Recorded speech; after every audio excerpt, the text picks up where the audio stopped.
Palakpan po natin si Sir Resty. Anyway, okay na po ba mag-share? Yes. Bago mag-start si life coach John Guy, okay na po? Yes. Wala kang choice, hawak ko na eh.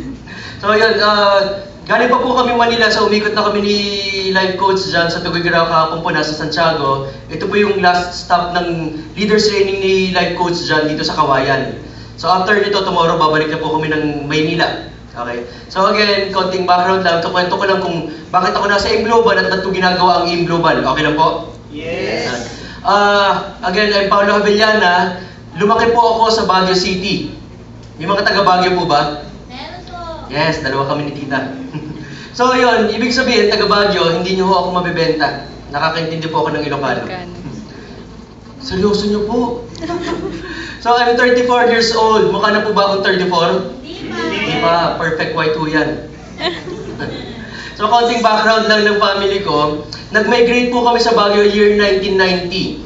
Kung tatanungin nyo bakit kami nag-migrate, nag-separate po yung mom and dad ko noong mga panahon na yon. So, yung mom ko nag-decide na maghanap ng bagong environment from Manila. Ang napili niya po is Baguio City. Umakyat siya ng Baguio, bitbit niya kami tatlong magkakapatid, tatlong anak niya. Lahat po kami lalaki, I'm the youngest. Okay? Tatlo kaming lalaki sa pamilya. Hindi po kami mayaman. Mukha lang ako mayaman dahil kutis mayaman. Tama? Yes. White light. So, yun, nung nasa Baguio po, promise ko, hindi ko kami mayaman. So, basically, yung time na nasa Baguio po kami, nag-separate yung parents ko, ang mom ko po is single parent. May mga single parent po ba dito sa room? Sige, nanay ko lang. May kilala po ba kayong single parent? Yes, pantay-pantay na tayong lahat. Okay. Yung mga kilala yung single parent, yung mom ko po na single parent ng mga panahon na nandun kami sa Baguio, nakita ko po yung pagod, hirap na bilang single parent. Doon sa mga kakilala yung single parent, nakikita nyo gagawin nila lahat para mapakain, mapag-aral, maibigay yung lahat ng pangangailangan ng mga anak nila. Tama po ba? Yes. Nung time na nasa Baguio po, nakita ko lahat ng pwedeng pasukin trabaho ng nanay ko, pinapasok po. Lahat ng pwedeng maging extra income gagawin niya para mapag-aral, maibili at maibigay lahat ng pangangailangan namin. Tama ho? Yes. So, nung time po na yun, umabot po sa extent na ang nanay ko po nagbenta ng laman para mapakain niya ho kami, maibigay lahat ng pangangailangan, para mapag-aral ho kami. Nagbenta na ho ng laman ng nanay ko. Mga tosino, longganisa ho ang binenta ng nanay ko. Ang seryoso nyo ho eh. So yun po, ang point ko lang, nagbenta, ginawa lahat. Kahit anong pwedeng ibenta, ibebenta para maibigay yung the best para sa mga anak. Tama? Kahit kayo po, hindi kayo separated, magkasama kayo ng asawa nyo, gagawin nyo yung the best, yung lahat ng pwede para maibigay yung best para sa mga anak nyo. Tama? Yes. Yun po nakita. So yung time po na yun, may mga kabataan po ba dito? May mga estudyante, kabataan, meron po? Wala. Meron, okay. So yung mga kabataan dito, yung time na ginagawa ng nanay ko, nagkaroon po ako ng conscious effort sa part ko, sa isip, sa puso ko, na sabi ko, someday, gusto kong maibalik lahat ng ginawa na hirap at pagod ng nanay ko. Gusto kong mabigyan ng komportableng buhay yung nanay ko. So ako po, hindi na ako kailangan sabihan ng nanay ko noong mga panahon na yun na, Paolo, anak, mag-aral ka mabuti para pagka-graduate mo, makahanap ka ng magandang trabaho. Hindi na ako kailangan. Bakit? Nagkaroon na ako ng bata pa lang ako, nagkaroon na ako ng commitment. Sabi ko, someday, bibigyan kita ng komportableng buhay. Na hindi mo na kailangan magtrabaho, ako nang gagastos para sa atin, para sa iyo. Dito sa mga kabataan, dito sa room sa mga estudyante, kaya kayo nag-aaral mabuti, kaya habang nag-aaral kayo, sinasabay niyo yung AIM Global. Bakit? Dahil siguro, or sana, ang purpose nyo para matulungan yung parents nyo. Tama? Yes. No. Ganun din po ako. Conscious effort on my part. Nagkaroon ako ng commitment na tulungan at matulungan yung nanay ko someday. Hindi nagtagal, naging blessing, isang blessing. Okay lang magbanggit ng word na God? Okay lang ho? Yes. Nung time na yon, nagkaroon ako ng isang blessing from God na involve ko sa isang organized basketball. Umiikot ko kami ng buong Pilipinas, halos buong Pilipinas, even Asia para maglaro ng basketball.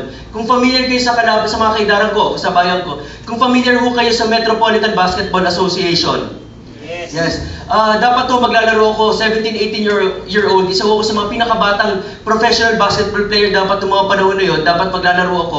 Malapit lang naman ho sa Baguio. Soc Sargent, Marlins, Mindanao ho.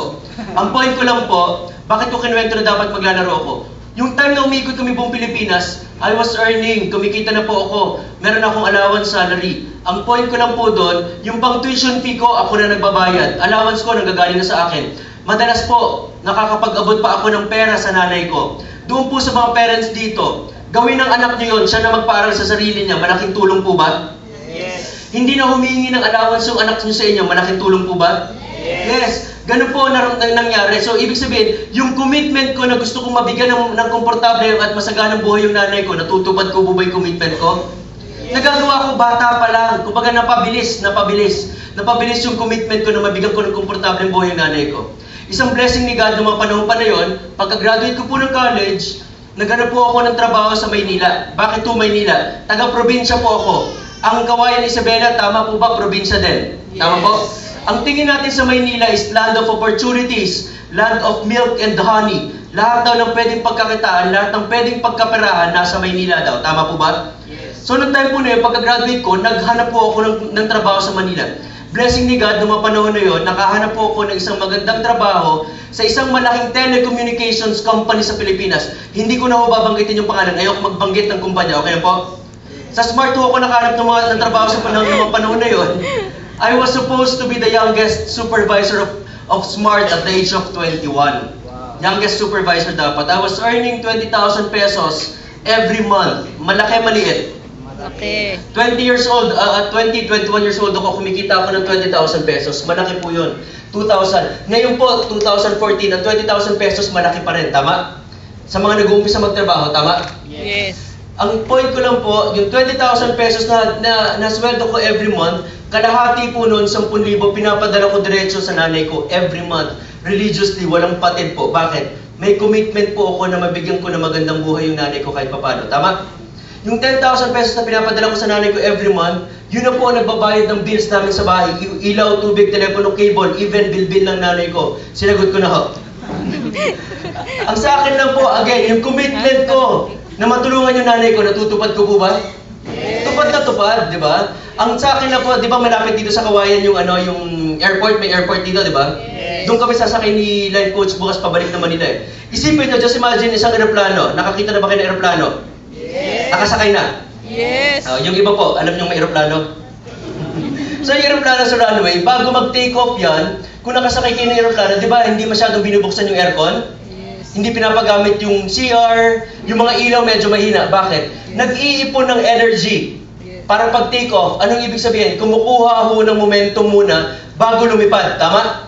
Para pag nakakuha ng enough, sobra-sobrang momentum, pag take off niya, boom! Diretso lipad. Tama? Nung time, isipin nyo, yung aeroplanong dinidescribe ko sa inyo, yung po yung aeroplano ng buhay ni Paolo Avellana, ako ho. Nung time po na yung 2000-2001, nakakakuha na ho ako ng momentum. Tama? Kumikita na ako ng maganda. Ibig sabihin, dapat naglalaro na ako professionally. Yung momentum ng buhay ko, ng career ng buhay ko, okay na ho. So pag take off ho, bulusok paakyat. Na-imagine nyo ho? Yung pagbulusok ng aeroplano ng buhay ko, meron isang malaking bubble, andun ho lahat ng mga pangarap ko. Okay? Yung mga pangarap ko, unti-unting naaabot ko na yung paglipad, flight ng karir ng buhay ko, yung aeroplanong yun. Unti-unti na naaabot ng aeroplanong yun yung mga pangarap ko. Okay? May sarili akong sasakyan ng mga panahon na yun, kumikita ako ng maganda, every quarter may bonus ako.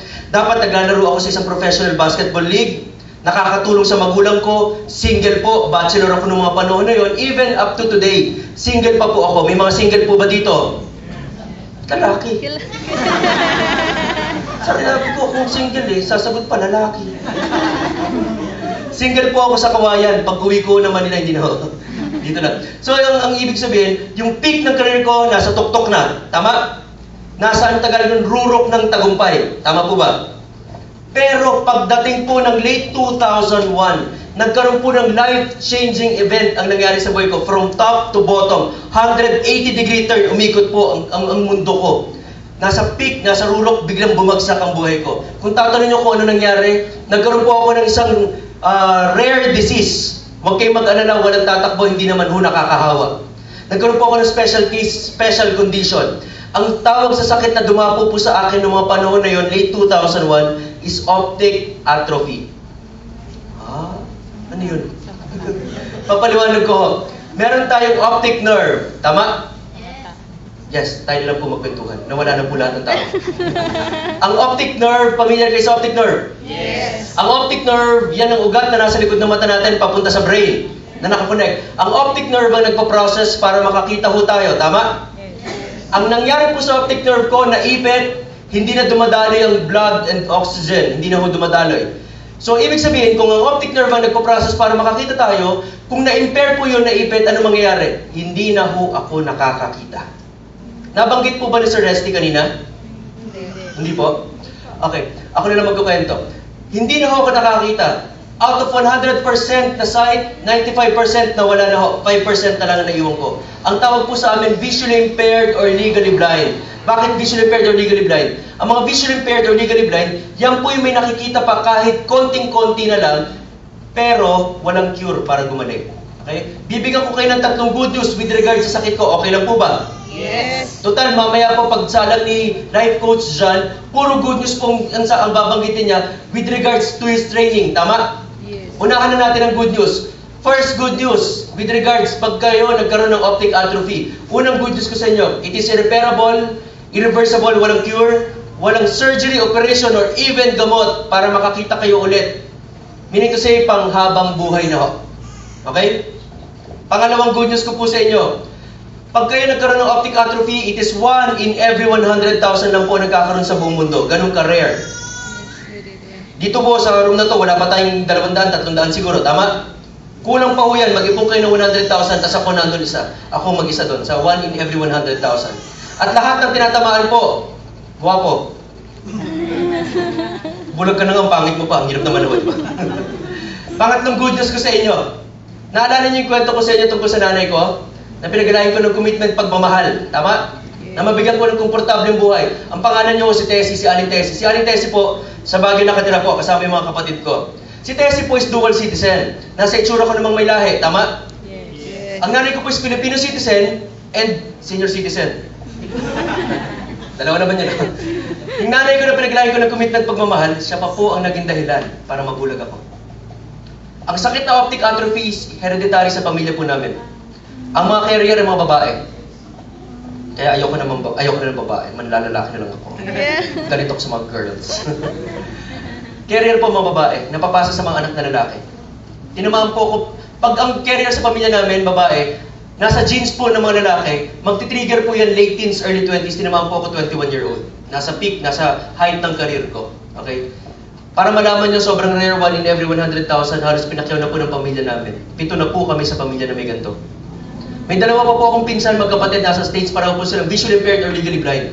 Even sa States, first world country, walang cure para gumaling sila. Tama? How much more sa Philippines, na third world country? Mas wala nang walang cure. Tama? Uy, magparamdam kayo. Yes. Hindi ko nga kayo nakikita eh. Tama, may ganun ako nang wala na pa ng tao. So yun po, okay? Bibigyan ko kayo ng analogy kung ano nakikita ko. Gusto niyo malaman kung ano nakikita ko sa inyo? Yes. Na-try niyo po ba yung sobrang foggy? Yes. Zero visibility fog. You can see through the fog pero hindi nyo ma-distinguish kung ano yung nakikita nyo. Hindi nyo alam kung ano yung nakikita nyo.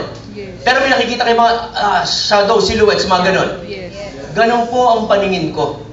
Ang tingin ko sa inyo lahat ngayon dito, multo. Huwag kayong mag-alala, lahat kayo gwapo at magaganda. Yes. Sa paningin ko po. Tanungin nyo na lang yung mga katabi nyo. Sa akin po, shadow, silhouettes na lang. Para maging klaro lang po, hindi po lahat ng visually impaired, hindi po lahat ng legally blind, or hindi lahat ng bulag ng blind, kailangan puro puti na yung mata, or kailangan may deformation ng mata. Tama? May mga cases po na normal lang naman ng mata, pero ang problema, ugat. Okay? So kung makita nyo ako, parang normal naman, hindi naman ako abnormal, tama? Normal naman, hindi po ako nagpapanggap. Totoo po ito. Okay? Totoo po hindi ako nakakakita. Okay? Ang sa akin lang po, nung time po na naging visually impaired or legally blind, bakit legally blind? Paglabas nyo dito or may mga kakilala kayo nakakakita, tama? Normal ang paningin, tama? Yes. Pero nagpapanggap po silang bulag. Ang tawag po doon, illegally blind. Kasi ako legal. Parang legal wife, illegal wife. Hindi ako nanonood nun, ha? Sila Monica, sila Nicole, hindi ko alam yun, ha? Ba't ako manonood nun? Hindi ko nga nakikita, nakikinig ako. So yun, nung time na naging visually impaired ako 2001, fast forward po tayo, nung mga panahon na yun, from Manila wala na akong ginawa wala na akong choice kundi bumalik ng Baguio, tama? Pumunta sa nanay ko ulit, tama? Nung pagdating ko sa Baguio, sobra po akong na-depress, sobra akong na-insecure, sobra akong nawala ng gana mabuhay. Bakit? Kayo man po magkaroon ng kapansanan, magkakaroon pa ba kayo kaagad-agad na makarecover, bumangon, mag-move on? I don't think so, malabo po, tama? Depression stage, tama? Much worse, kayo po, magkaroon kayo ng kapansanan. Sabihin natin, lumabas si God sa harap nyo right this very moment. Hindi pa naman kayo kukunin, huwag kayo mag-alala. Paglabas ni God sa harap dito, sabi ni God, "Oh anak, mga anak ko, kayo lahat ni God, di ba? Meron kayo akong hihingin sa inyo, hindi kayo pwedeng tumanggi, pero pwede kayong mamili." Nakuha niyo yung ibig sabihin? Hindi kayo pwedeng tumanggi, pero pwede kayong mamili. Nakuha niyo yung question? Yes. Sabi ni God sa inyo, "Anak, hindi ka tatanggi, pero pwede ka mamili." Sasabihin niyo, "Anong pipiliin? Out of the 5 senses." Ano mga 5 senses natin? Sense of touch, hearing, smell, taste, sense of sight. Tama? 5. Out of the 5 senses, hindi ka pwedeng tumanggi, mamili ka ng isa na tatanggalin ko sa iyo na sa tingin mo hindi mo na kailangan. May na-imagine na po kami, naiisip na po ba kayo na sige God, tanggalin mo na ito kasi hindi ko naman kailangan yan. Meron po ba? Hindi. Hindi kayo pwedeng magsabi kay God, "God, ayoko, hindi, wag. Mamili kayo isa." Meron po? May napili na? Meron po ba dito sa room na to, para mabilis lang, meron po ba dito namili ng sense of sight? Wala. Bakit? Pag kayo nawala ng paningin, para na kayong baldado halos. Kailangan nyo ng kasama para makapunta sa isang lugar. Marami kayong nagagawa nung nakakakita kayo na hindi nyo na nagagawa nung nabulag kayo. Tama? Yes. Sobrang ang hirap po magkaroon ng kapansanan, lalo na sa mata. Tama? Yes. Ang sa akin lang po, okay lang po ba lahat po dito sa room, audience participation, pwede po bang pumikit lahat? Okay. 5 seconds lang. Okay lang? Okay. Ibilang po ako 5 seconds. 5, 4, 3, 2, 1. Open your eyes. Ano po nakita nyo? Okay. Wala. Madilim? Madilim. Nagustuhan nyo po ba yung experience nyo ng 5 seconds na nakapikit? No. Nahirapan po ba kayo? Yes. Yan po ay nakaupo pa lang kayo, nahirapan na kayo, hindi nyo nagustuhan yung madilim na experience nyo for 5 seconds.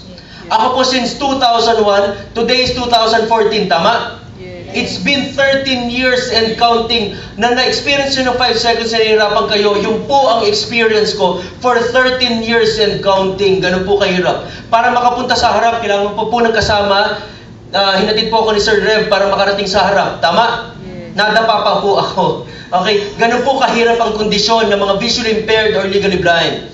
Okay? So, nung time na nadidepress po ako, nung time po na yun, gusto ko magpakamatay. Bakit? Hirap na hirap po ako sa kondisyon ko. Valid po ba? May rason po ba ka na i-end ko yung life ko? Masama po, pero naiintindihan niyo po yung sitwasyon ko. Tama? Yes. Bakit po? Unang problema ko po noon, masakit po sa akin na hindi na ako nakakakita. Tama? Yes. Pangalawa po, mas masakit po sa puso ko na alam ko sa sarili ko na from that day onwards, hindi ko na ho matutulungan ng nanay ko. Naintindihan niyo ho? Yes. Hindi ko na mabibigay yung best para sa nanay ko. Bakit? Wala na akong chance umangat, umasenso ulit. Bakit? Bulag na ho ako. Gamitin na lang natin yung term na bulag para madali na yung conversation. Okay na po? Yes. Blind na. Huwag na pa ng bulag. Masakit pakinggan yung bulag eh. Blind na lang English. Mas maganda. So yun po. Okay? Masakit po sa sarili ko na hindi ko na matutulungan yung magulang ko. Eh, bakit? Nung bata pa lang ako, nakakatulong na ako. Biglang mawawala yung paningin ko. Sobrang sakit po nun. Pangatlo, bakit ako masyadong na-depress at gusto ko magpakamatay? Tanungin niyo kung ano. Ano? Paglabas ng bahay ng pintuan namin, yung panghusga, pang-discriminate ng mga taong akala nila normal ho sila. Nakuha niyo ho? Panghusga, pang-discriminate sa mga taong may kapansanan, sa mga taong may handicap, sa mga taong person with disability, yung mga panghusga, pang-discriminate ho sa amin. Ano ang ibig ko sabihin? Ipaprove ko sa inyo ha. Kayo po, nalaman nyo na visually impaired, legally blind po ako. Ano pong naiisip nyo except sa global? Kalimutan nyo nag-aim global ako. Noong 2001, kapag nakilala nyo ako na visually impaired, legally blind po ako, ano pong naiisip nyo pwede kong maging source of income? Wala. Massage. Tama po si ma'am. Itong itsurang ito, pag mamasahin nyo, learn. Ano pa pong naisip nyo pwede kong maging source of income? Mamalimos. Tama si sir. Mamalimos, habang kumakanta ako ng pangarap ko hindi maabot. Bawal na gamot. Ang point ko lang po, kita nyo po, na-prove ko kaagad, dito pa lang sa seminar room na to. Naalaman nyo na visually impaired, legally blind ako, ano pong naisip nyo kaagad na pwede ko maging source of income? Pamamasahe, pamamalimos. Meaning to say, na-discriminate nyo na ako. Tama? Yes. Nabigyan nyo na ako ng limitasyon. Tama? Yes. Huwag kayong mag-alala. Don't be offended kung nasabihan ko kayong na-discriminate nyo ako. Bakit? Even my own relatives, na-discriminate na po nila ako. Nung nabulag na po ako, naging blind po ako, sinabihan ako ng mga kamag-anak ko, pag-aaralin daw po ako saan? Sa School for the Blind. Bakit? Para matuto ka magmasahe, magkaroon ka ng long-term income. Isipin nyo po, anong ibig sabihin? Nung nakakakita ako, ang taas-taas ng tingin sa akin. Tama? Yes. Bakit? Basketball player yan, youngest supervisor ng sport dapat. Nakakakita ako, ang taas ng tingin. Nung nabulag ako, nawalan ako ng paningin, ano pong nangyari? Nasa baba na ako, hanggang dyan ka na lang, wala ka ng pag-asa. Kailangan mo magmasahe para magkaroon ka ng pera. Tama? Ano po bang nabago sa akin? Ang nawala lang naman paningin ko. Buo pa rin naman yung pagkatao ko, tama? Buo pa rin naman yung utak ko. Pero bakit pag nagkaroon ng kapansanan, ang tingin natin mahina na rin kaagad dito, tama? Masyado pong nadidiscriminate, nabigyan po ako ng limitasyon. So, noong mga panahon po na yun, hindi na po ako nangarap at ayoko ng mangarap. Bakit? Pag nangarap po ako ng kotse, pag nangarap po ako ng pera, ng malaking savings, travel, nangarap ako ng house and lot, kaya ko po bang maabot yung mga pangarap ko na wala akong source of income or pagmamasahe, pagmamalimos ang pwede ko maging source of income? Kaya? Hindi. No. Malabo. Ilang likod ang mamasahihin ko para kumita at makuha ko yung mga pangarap ko. Tama? Kaya ayoko na mangarap. Bakit? Niloloko ko lang ang sarili ko. Nakuha niyo ho? So for 6 months, magpapakamatay po ako. Nung time po na yun, naririnig ko yung nanay ko umiiyak every katapusan. Sinilip ko po, alam niyo nangyari? Hindi ko nakita, malamang. Sinilip ko eh. Pinakinggan ko po, kausap ng nanay ko every katapusan, likod ng pintuan namin. Pinakinggan ko kung sinong kausap. Ang kausap na nanay ko po si Judith. Kilala niyo si Judith? Judith ng ilaw, ng tubig, ng telepono. Ang hina ng wifi sa kawayan. Judith? Judith po, Judith. Judith ng ilaw, tubig, telepono. Bakit po? Walang pambayad. Bakit? Naalala niyo ako nagtatrabaho, ako nagpo-provide, tama? Nung nabulag po ako, wala akong maibigay. So si Judith noong mga panahon na yon, may bisyo pa. Alam niyo kung ano? Mahilig mag-disco.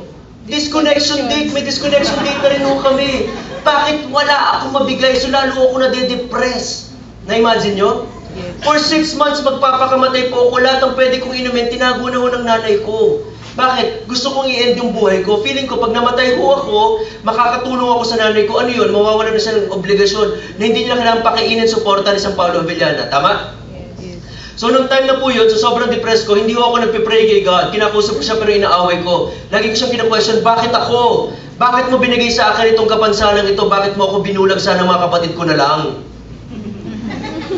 Joke lang po yun. So, yun po, bakit ako? Bakit ako? Ang tingin ko kasi, hindi ako deserving magkaroon ng gantong kapansanan. Bakit? Ang ganda-ganda naman ng intention ko. Tama? Yes. Kayo po dito sa seminar na ito, sa Leaders Training ni Life Coach John Guy, hindi ko po alam kung anong estado ng buhay niyo. Tama? Hindi ko po kayo kakilala, hindi ko nga po kayo nakikita. Tama? Hindi ko alam kung anong purpose, ba't kayo nandito, ba't kayo nag-i-aim global. Pero baka dumating kayo sa one time in your life na kinuwestiyon niyo si God, bakit ang hirap-hirap ng buhay niyo? Bakit ganito ang nangyayari sa inyo? Or baka right this very moment, kinu-question niyo si God, bakit kayo, bakit ang hirap ng buhay niyo? Tama? Yes. Hello? Yes. Yes, andyan pa sila, andyan pa. So, yun po, baka kinu-question niyo rin si God. Nakuha niyo? Na kung paano ko kinu-question si God. Yung po ang nararamdaman ko, bakit ang kapitbahay niyo ang yaman-yaman kahit ang sama ng ugali? Sa inyo, bakit walang blessing, walang favor na dumadating? Tama? So, nung time na yan, umabot po ako sa isang madaling araw. Just imagine the scenario. Isang madaling araw, umiiyak po ako, nagtali ako sa leg ko, may nahanap po akong lubid. Na-imagine nyo na siguro kung anong gagawin ko. Tama? Tinali ko ho habang umiiyak ako. Seryoso na po tayo. Seryoso po ito, nagtali ako. Okay? Habang umiiyak ako, kinukesyon ko si God, bakit kasi ako? Bakit ako? Hindi ko na ho kaya ito, hindi ko na kaya. Tali ako. Tingin ako sa taas. Anak ka, saan ko isasabit to? Samahan nyo ah. Papakamatay ako, tinatawanan nyo ako. Nakakatawa, di ba? Isipin nyo, magpapakamatay na lang ako, hindi ko pa nakita kung saan ko isasabit. Bakit? Blind. Even pagpapakamatay, hindi ko humagawa. Tama? Nung time na po yun, nung time na na-realize ko, tinanggal ko yung tali, umiyak ako, humagulgul ho ako ng iyak. Sumigaw ko na, Lord, patawad, pagkat ako'y makasalanan. Seryoso po, nung time po na numagulgul ako, tanungin nyo kung anong na-realize ko. Ano? Tanungin nyo kung ano. Ano? God save me! Yes. Kung hindi ho ako bulag ng moment na yun, ng madaling araw na yun, patay na ho ako ngayon. Tama? Yes. Hindi ko alam kung ano dinadaanan ko noong 2001, kung nakakakita ako, baka dumaan din ako sa matinding problema, dumaan din ako sa matinding hardship, napatay, nagpakamatay ako, naisabit ko kung saan ko dapat isabit, at wala ako sa harap nyo ngayon. Tama?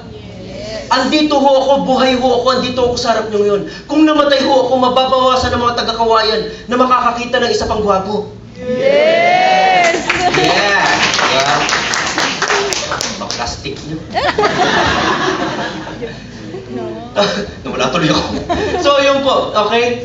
Nung time po na yun, sinasabi ko kay God, bakit ako? Bakit ako? Seryoso po ito. 3 audible words na rinig ko po, sumagot, bakit hindi ikaw? Sabi ko, God naman eh. Tinanong kita, babalikan mo ko, tanong din, bakit hindi ikaw?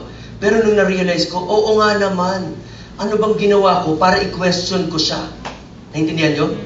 Ano bang nagawa ko para i-question ko yung nangyayari sa buhay ko nung mga moment, mga pagkakataong yun?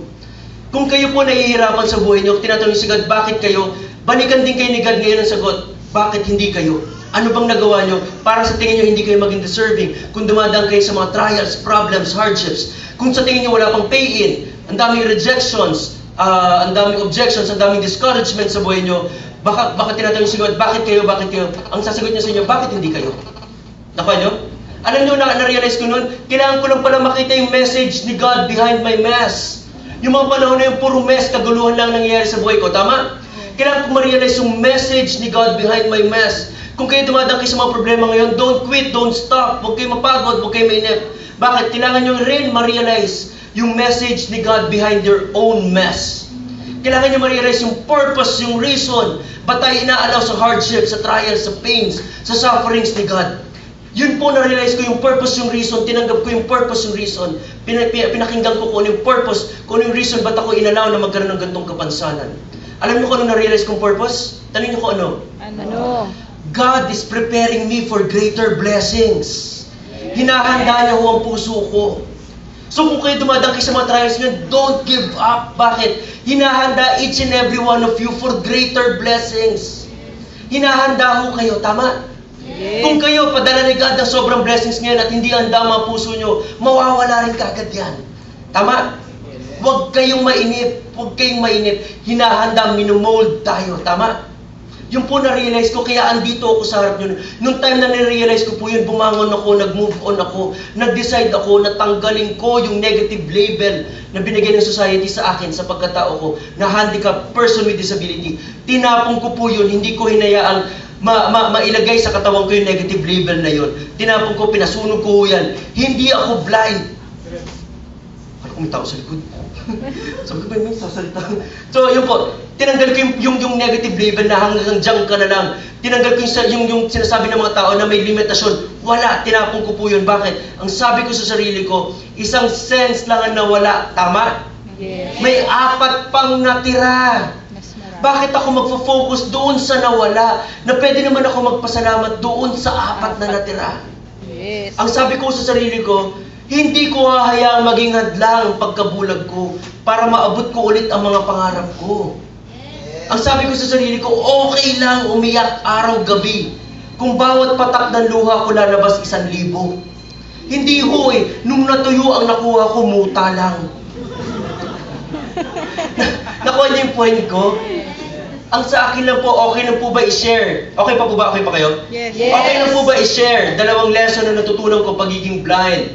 Nung naka-recover po ako, alam niyo, okay lang i-share ko? Yes. First lesson, sana yung natutunan ko, ma-share ko sa inyo, mai-apply niyo rin po. Okay lang po? Yes. First lesson na natutunan ko, nung nabulag po ako, naka-recover po ako, in one snap of a finger, pwedeng tanggalin ni God kung ano man ang meron kayo. Nakuha niyo ba? Yes, dito na ako makikipagkwentuhan, dito na lang sila. Alam niyo po, wala na pong tao dito eh. Meron pa ba? Yes. In one snap of a finger, pwedeng mawala, tanggalin ni God kung ano man ang meron kayo. Do you believe? Yes. Kung kayo po hindi kayo marunong mag-appreciate, puro reklamo, laging kakulangan na nakikita niyo, hindi niyo nakikita yung mga blessings na dumadating sa buhay niyo, in one snap of a finger, pwedeng mawala kung ano man ang meron kayo. Ano kailangan matutunan? Kailangan matuto tayo maging appreciative, maging grateful, maging thankful, magkaroon ng attitude of gratitude sa lahat ng nangyayari sa buhay natin. Maganda man to o hindi. Bakit? Again, piniprepare tayo for greater blessings. Hindi man natin maintindihan ang rason kung bakit nangyayari ito, huwag kayong mag-alala. In the near future, malalaman niyo kung bakit. Yes. Tama? Yes. Ang secret ng success, gusto niyo malaman? Yes. Bago kayo maging successful, kailangan matutunan niyo muna mag-enjoy, maging masaya sa blessings na nangyayari sa ibang tao. Huwag kayo mainggit, huwag kayo ma-insecure, don't be envious sa mga magandang nangyayari, sa mga blessings na nangyayari sa ibang tao. Pag kayo na-inggit, na-insecure, naging envious sa mga magandang nangyayari sa ibang tao, 100% success will go away from you. Maniwala ho kayo. Maging masaya muna kayo sa blessings ng ibang tao. Bakit? Pag naging masaya kayo, definitely, dadagsain kayo ng blessing. Bakit? Handa na yung puso niyo eh. Bakit? Pag naging masaya kayo sa blessings nila, matututo na kayo maging appreciative, maging grateful, maging thankful sa lahat na nangyayari sa buhay niyo. Tama? Second, ako po, yung kinukwento kong in one snap of a finger, pwede mawala yan. Huwag kayong mag-alala, hindi yun by the book. Based on true experience yun. In one snap of a finger, nawala yung paningin ko, tama? Isang buwan po, dire-diretso, nawala po yan. Kaya yung sinishare ko po sa inyo, life story, totoo po yun. In one snap of a finger, nawala po sa akin yun. When was the last time nag-pray kayo, Lord? Thank you, God. Thank you sa mata ko. Dahil sa mata kong ito, nakakapunta ako. Kung saan po gustong pumunta, nakikita ko itsura ng pamilya ko. When was the last time you prayed, Lord? Salamat sa mga paa ko. Dahil sa mga paa ko ito, nakakalakad ako, napupuntahan ko, yung mga bahay, yung mga prospects ko. When was the last time you prayed? God, salamat sa mga kamay ko. Dahil sa mga kamay kong ito, mga daliri kong ito, nakakapagsulat ako kahit pabaliktad sa mga prospects ko. O baka pagising natin, Lord, ba't ang hirap ng buhay ko? Lord, pengin ganito. Lord, bakit ganyan? Lord, ba't ganito yung mga anak ko? Lord, ba't ganito yung mga magulang ko? Hiningi ko 200 pesos every day, binigay sa akin 180. Nakuha nyo, baka puro reklamo. Nakuha nyo? Ayun po eh. Kailangan matuto tayo magpasalamat sa lahat ng nangyayari sa atin. Tama? Yes. Pangalawa po, na lesson. Pangalawang lesson na nangyari sa akin. Okay lang po each and every person dito sa room na to. And again, audience participation. Pwede po ba each and every person in this room, just think, just imagine. Excuse me. Just imagine one person na pinakamamahal nyo sa buhay. Mag-isip po kayo, sa mind nyo ngayon, i-imagine nyo yung isang taong pinakamamahal nyo sa buhay. Pwedeng asawa nyo, anak nyo, yung mga anak dito, yung nanay nyo, girlfriend, boyfriend, kung sino man ho, na pinakamamahal, tao po, please. Yung pinakamamahal nyo sa buhay na tao, na buhay pa ho isipin nyo, imagine yung pinakamamahal yung tao ngayon sa buhay nyo ngayon. May nai-imagine na ho kayo? Nai-imagine yung mga times na nasa sa inyo magkakasama? Na-imagine nyo? Yes. Okay, habang ini-imagine nyo po yung taong pinakamamahal nyo sa buhay, imagine nyo nandito ho sa harap yung taong yon. May dalawang ilaw magkabilaan, may mga bulaklak, may nakalagay in loving memory. Yung mga ilaw, maliwanag ho, may mga nagsusugal, may mga umiinom ng libel. O yung iba man, walang sugal, basta may umiinom ng kape libel. Then, isa kayo, lumalapit po kayo doon sa pinakamamahal nyo sa buhay na in-imagine nyo ngayon. Habang umiiyak kayo, tinititigan nyo yung mukha ng pinakamamahal nyo sa buhay na nakapigat. Habang tumutuloy yung luha nyo doon sa pinakamamahal nyo tao, na-imagine nyo ha? Habang nagsasabi kayo ng, I am sorry, I love you, habang umiiyak kayo. Masakit? Masakit?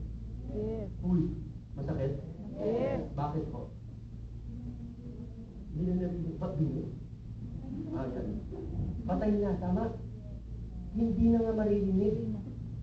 Kahit ilang beses kayo magsabi ng I'm sorry, I love you, hindi na maririnig yun. Tama?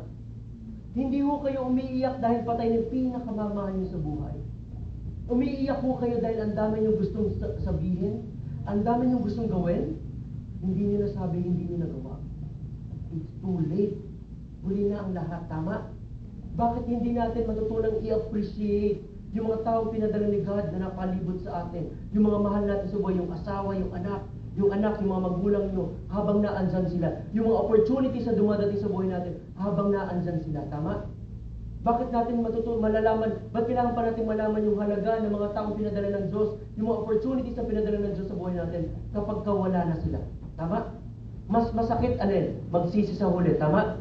Yes. I'd rather live my life full of mistakes than live my life full of regrets. Ano daw? English yun Ulitin ko po. I'd rather live my life full of mistakes than live my life full of regrets. Ano ibig sabihin? Mas gugustuhin ko na mabuhay ng maraming pagkakamali. Kaysa mabuhay ako na marami akong pagsisisihan. Tama? Yes. Dahil sa pagkakamaling ito na dinadaanan ko, marami akong matututunan. At yung mga natututunan ko sa pagkakamaling ito, itong gagamitin ko para makarating ako sa mga pangarap ko. Tama? Tama. Salamat po sa limang sumasagot at naiyon pa kayo.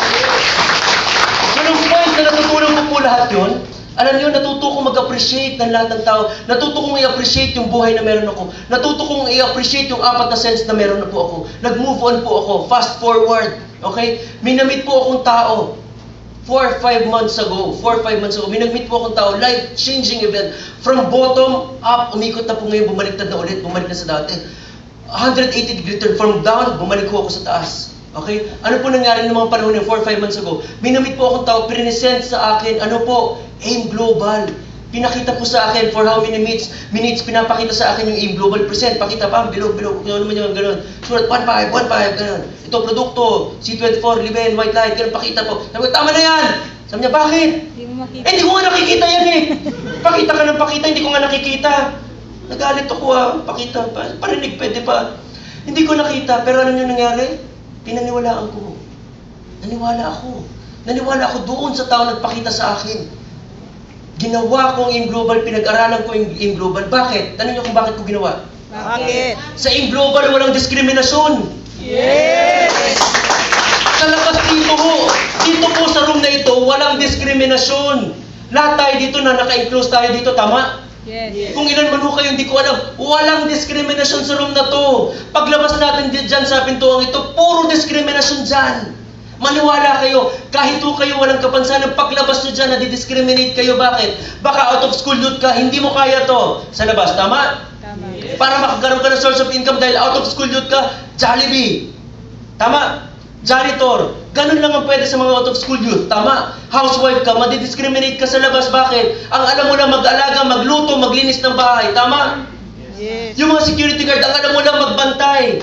Dito po sa AIM Global, security guard, housewife, driver, lawyer, doktor, professionals, even handicaps. Pwede ho tayo kumita ng 24,000 pesos per day. Walang diskriminasyon.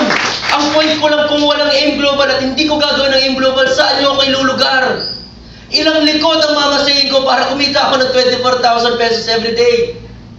Uy, check ko lang kung nandiyan pa kayo. Hirap nun, no? Sumisigan na ako, imut na ako, wala pa ng tao. Nag-aalis na, nagme-merienda lahat sa labas. Nakuha niya ibig sabihin? Eh, naniwala ako, I believe. Ang sabi ko nga, kung yung tao nag-present ng AIM Global sa akin, naniwala despite of my handicap, naniwala sa akin, ba't isang Paolo Javillana hindi maniniwala sa kakayanan niya, tama? Yes. Ang sabi ko nga sa sarili ko, if God believed in me first, ba't hindi ako maniniwala sa sarili ko? Tama? Tama. Kung kayo nahihirapan sa AIM Global, eh ano ako? Tama? Uy. Yes. Kung mahirap sa inyo, mas mahirap po sa akin. Tama? Tama. Yes. Sino may problema sa pera dito? Kami. Tataas kamay niyan. Hindi ko nga nakikita yan eh. Sino may problema sa pera? Kayo? Ako rin. Sino may problema dito sa pamilya? Marami, di ba? Ako rin. Sino may problema dito dahil may handicap, hindi nakakakita? Ako lang? Sino mas maraming problema? Kami. Ako. Kami. Ako. Ano problema nyo? Naniniwala ba kayo na walang problema sa mundo? Hindi. Gusto niyo i-prove ko sa inyo na walang problema sa mundo? Okay lang? Yes. Pag ang problema may solusyon, anong problema? Wala. Bakit? May solusyon. Kasi may solusyon. So, saan kayo mag-focus? Solusyon. Okay. So, kalahati ng problema na solusyon na, di ba? Dapat sabi ko sa'yo, walang problema sa mundo. So, walang problema, bakit? May solusyon ang problema. Pag ang problema, walang solusyon. Anong problema? Ha? Walang problema, bakit? Eh, walang solusyon eh. Ano po problemahin mo? Wala kang solusyon eh. Tama? Pag ang problema may solusyon, mag-focus ka sa Solusyon. solution. Pag ang problema mo, walang solusyon, huwag mo na problemahin yan. Walang solusyon eh. Mag-move on ka na. Tama? Tama. Iwan mo na yan. So, anong ibig sabihin? Walang problema. Proper right mindset lang. Madalas kasi nagpo-focus tayo sa problema. Ba't hindi tayo mag-focus sa solusyon ng problema natin? Tama? Ako, ang pinocus ko, yung solusyon sa problema ko. Problema na yan, given na yan, wala nang solusyon yan eh. Anong gagawin ko? Eh, di kalimutan ko na yan. Tama? Ang kadalasan pa ako kasi sa atin minsan, ganito po nangyayari sa atin. Malapit na pa ako matapos. Ang problema po sa atin, pag tayo may problema, ito ako. May problema ako pagiging bulag. Tama? Saan po nilalagay yung problema ko? Sa harap ko yan. Tama? Habang palaki ang problema, asa ng Diyos? Nasa taas, di ba? Natatakpan ng Diyos. Tama? Habang lumalaki yung problema mo, hindi mo na siya nakikita, nakakalimutan mo na siya at puro galit ang nangyayari sa buhay mo. Tama? Yes. Ba't hindi natin baliktarin? Pag kayo nagkaroon ng problema, ilagay niyo yung problema niyo sa likod niyo. Yes. Nakuha niyo? Yes. Maliit pa lang yan. Pero habang lumalaki yung problema mo, ano nangyayari sa'yo? Tinutulak ka, tama? Habang lumalaki yung problema mo, tinutulak ng problema mo, saan ka papalapit? Sa Diyos. Kasi nasa harap yung Diyos eh. Huwag mo ilagay yung problema sa gitna mo, ilagay mo sa likod yan. Para habang lumalaki yung problema, tinutulak ka papalapit sa Kanya. Tama? Tama? Yes. Yun lang po. Okay? Yung time na niwala ko, ginawa ko, I believe. I walk by faith, not by sight. Hindi ko ginamit ang paningin ko para gawin ang global. Ginamit ko ang puso ko at ang vision ko. I'd rather live my life walang paningin. Okay lang mo sa akin yan kahit wala akong eyesight. Huwag lang mawawala yung vision, yung pananaw ko sa buhay. Bakit marami pa akong pangarap? Hindi ko gagawing hadlang ang pagiging bulag ko para maabot ko mga pangarap ko. Okay lang po ba banggitin ko yung pangalan ng naging sponsor ko sa Global? Baka sakaling kilala nyo lang dito sa Kawayan. Okay lang po? Yes. Si Sir John Aspirin. Our Chief Marketing Officer, Vice President for Marketing. Yes. Siya ang kumuha sa akin para mag-in global. My point is, if Sir John Aspirin believed in me, bakit hindi ako maniniwala sa potential ko? Yes. I won't waste God's greatness in me. Why will you waste your God's greatness sa inyo? Tama? Ilabas na ho natin potential natin habang nabubuhay ho tayo. Tama? Yes. Ang sa akin lang po, kung tatanungin niyo ako, kung ano mga hindi ho ang lupa sa Africa, yung mga mining sa Africa, mga diamond mining sa Africa, ang pinakamayamang lupa. Hindi ho ang mga lupa sa Saudi Arabia, ang pinakamayamang lupa sa buong mundo. Hindi ho yan. Tanong niyo kung anong lupa ang pinakamayaman. Tanong niyo kung ano. Ano? Mga sementeryo. Alam niyo kung bakit?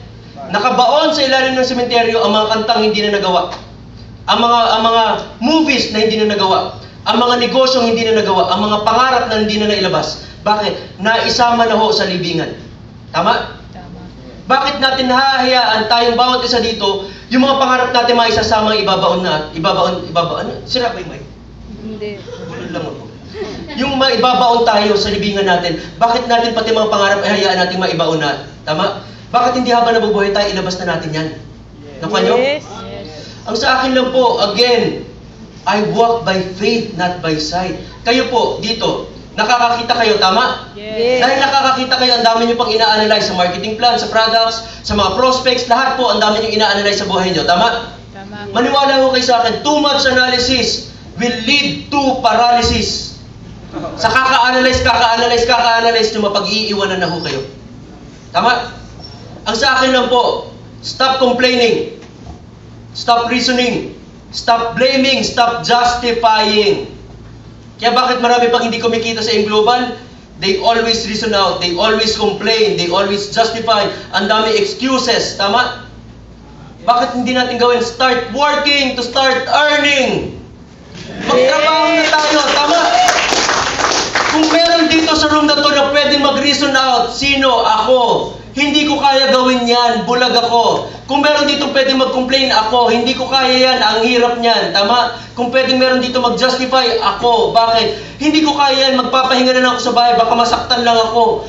Kung meron dito pwedeng malisan ng ibang tao, ako, dapat sinisi ko na yung nanay ko. Pero tinigilan ko lahat yon. Bakit? Hindi ko ulit hahayaan maging hadlang ang pagiging bulag ko para maabot ko ang mga pangarap ko. Yes. Kung ako hindi nagiging hindrance sa kapansanan ko, ano po ang pwede maging hindrance sa inyo para maabot niyo yung mga pangarap nyo? Wala. Tama? Wala ho. Nakuha nyo? Ang sa akin lang po, if I can see the invisible, God can do the impossible. Again, if I can see the invisible, God can do the impossible. Nung ginawa ko po yung AIM Global, maniwala kasi hindi ako magyayabang, okay? Wala po sa role ko magyabang na mga kinikita ko, tama? Hindi ako magyayabang, pero magyayabang na rin ho ako.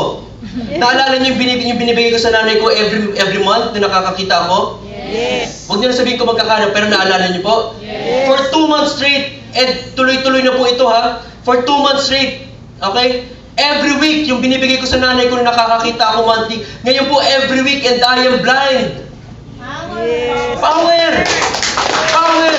Talaga, grabe. Bakit? Noon nakakakita ko, buwan-buwan, ngayon pong bulag ako, linggo-linggo na. Gano'ng kasarap ang feeling sa mga estudyante dyan? Gano'ng kasarap ang feeling magbigay sa magulang? Ako po, dapat tinutulungan na ako, tama? Isipin niyo kung gano'ng ka-proud ang family ko ulit sa akin ngayon. Isang bulag, hindi kailangan magmasahe, hindi kailangan mamalimos. Ngayon po, nagagawa ko ano dapat nagagawa nung nakakakita lang. Tama? Mas marami kayong pwedeng magawa kaysa sa akin, pero ba't ito ginagawa? Bakit? Malalim ang rason ko ba't ito ginagawa ang Global? Para sa pamilya ko. Tama? Ang sa akin lang po, Success story ko sa AIM Global, bagong-bago pa lang po ako.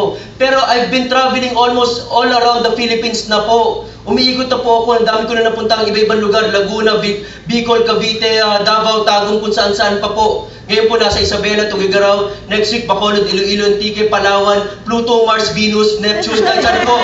Okay? Ang point ko lang po, nagagawa ko sa AIM Global. Dati po naglalaro ko, halos naiikot ko po, naiikot ko na. Pero dito po, every corner in the Philippines, mapupuntahan ko na po. And I am blind.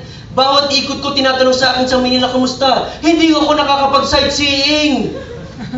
Isipin niyo po kung gaano kahirap yun. Pumupunta ka ng iba-ibang lugar, hindi ka makapag-picture taking dahil hindi mo makikita, hindi mo na-enjoy yung sights. Tama? Yes. Ang nagagawa ko lang amuyin ng mabangong simoy ng hangin.